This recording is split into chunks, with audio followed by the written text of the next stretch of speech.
Do you feel like you need to death grip the bars when you're using the front brake or clutch when you've been riding for at least a half an hour?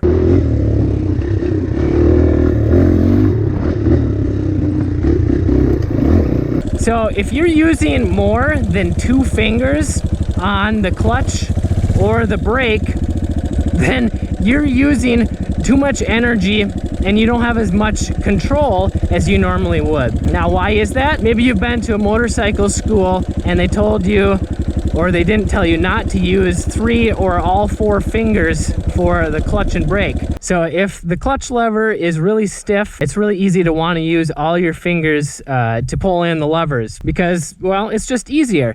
But when you're riding a dirt bike, especially trail riding off-road, where it usually takes more energy than riding a street bike, you want to have as much control as possible.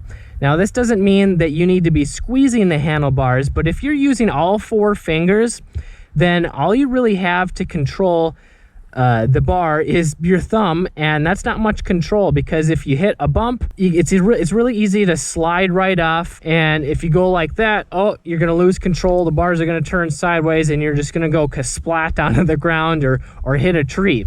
So this means that you need to use 1 or 2 fingers for the front and the clutch lever, because that means you have your thumb and at least these 2 fingers to hang onto the bars. And if you're using a balanced body position while riding, you won't need to death grip the bars, but you'll have those fingers there in case your bike gets kicked sideways for some reason. You can manhandle it back into control and then relax again. But using 1 or 2 fingers will give you the most control when riding off-road. But maybe you're saying, well, my hands are weak or my lever is too hard to pull. Well, there's a few things that you can do to make this a lot easier and more comfortable. For one, your clutch cable, if it's cable operated, it's adjustable. So you can adjust this, make sure there's just a little bit of slack in it.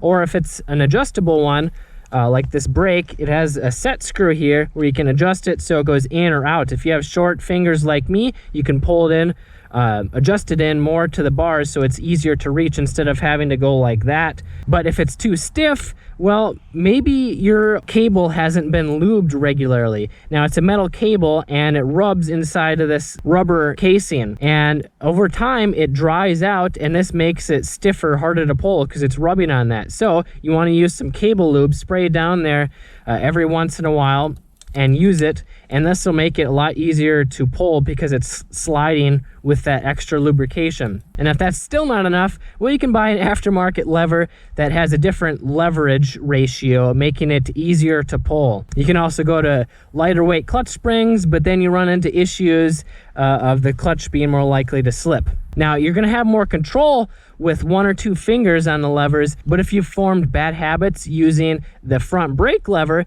then you're more likely to lock up the wheel and slide out or be too scared to use it. So that's why I want you to check out my next video on using the front brake safely and efficiently.